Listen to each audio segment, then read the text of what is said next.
करे जो भक्त हो महाकाल का। वैसे तो उज्जैन्याम महाकालम,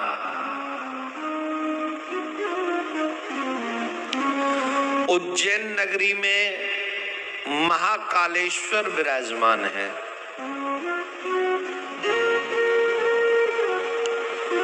उज्जैन में महाकालेश्वर प्रकट कैसे हुए, इनकी कथा बड़ी सुंदर है और रोचक कथा है। दो कथाएं बड़ी प्रचलित हैं महाकालेश्वर जी के विषय में, और आज दोनों ही कथाओं का गायन करके हम अपनी वाणी को पवित्र करेंगे। महाकालेश्वर उज्जैन में विराजमान है, और आप ये जानते भी हैं कि वहां पर कुंभ भी होता है। अभी हम लोग ध्यान लगाकर सुने, ये भी पार्थिव शिवलिंग का पूजन ब्राह्मण देवता किया करते थे। एक ब्राह्मण देवता थे उज्जैन में। तो जो उज्जैन नगरी के एक विद्वान ब्राह्मण थे, वेद पाठी ब्राह्मण थे, बड़े धर्मनिष्ठ ब्राह्मण थे, बहुत धर्मनिष्ठ। और उन ब्राह्मण देवता की पार्थिव शिवलिंग पूजा में बहुत रुचि थी, बहुत। उन्होंने उस प्रथा को बहुत बढ़ाए थे, बहुत बढ़ाए थे।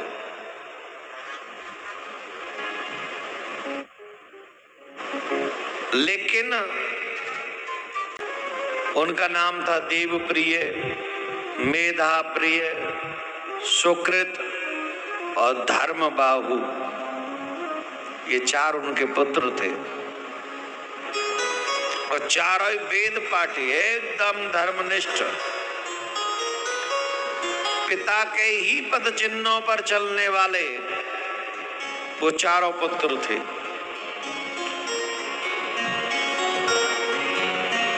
श्रावण मास में वो सभी पार्थिव शिवलिंग बनाकर शिव का पूजन करते थे। बड़े मन से शिव जी को मनाते थे। मैं तो शिव ही शिव को ध्याऊं, जल से स्नान कराऊं, मैं तो बेलपत्र खूब चढ़ाऊं, मैं तो आक धतूरो चढ़ाऊं, मैं तो शिव ही शिव को गाऊं। पूजन करते, अभिषेक करते। अब क्या होता है कि जब आप अच्छे काम करते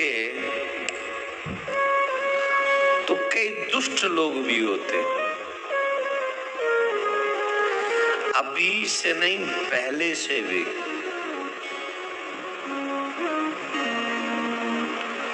पहले भी राक्षस लोग थे।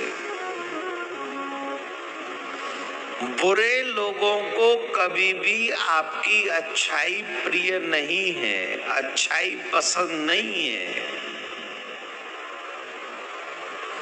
बुरे लोग नहीं चाहते कि आप अच्छा करें, कभी भी नहीं चाहते।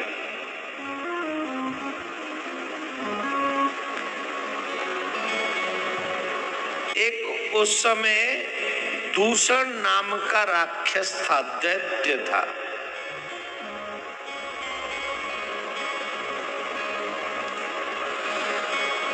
उसे जब ये पता चला कि ये ब्राह्मण लोग धर्म का प्रचार प्रसार करते, तो उसे बुरा लगा। बंद कर दो,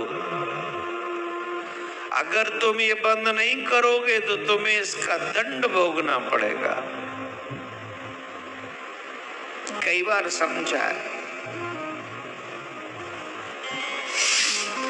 आप मानसिक तौर पर यही समझे कि हम उज्जैन में बैठ के कथा सुन रहे हैं। महाकालेश्वर के। तो उस दूषण नाम के दैत्य ने ब्राह्मणों को संदेश भिजवाया कि तुम ये कार्य करना बंद कर दो।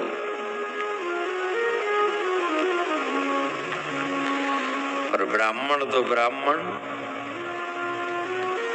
वो धर्म नहीं है जो किसी की धमकी से रुक जाए, वो तुम्हारे ऊपर निर्भर है। दैत्य ने कहा कि ये धर्म का कार्य करना बंद करो। ब्राह्मणों ने कहा तू कौन होता बंद करने वाला, हम ये नहीं करेंगे,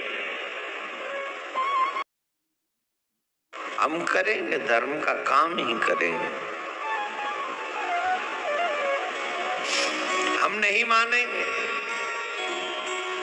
अब दूषण वो सेना लेकर उज्जैनी की ओर चल पड़ा, आक्रमण करने के लिए निकल पड़ा। उज्जैन के लोग परेशान हो गए, हे ब्राह्मण देवता रक्षा करो, रक्षा करो, रक्षा करो, अब क्या होगा।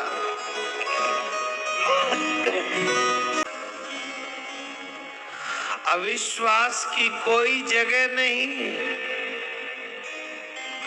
अविश्वास करने की कोई जगह नहीं।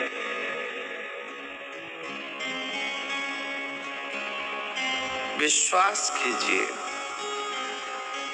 उज्जैनी को चारों तरफ से दूषण ने घेर लिया था, चारों तरफ से।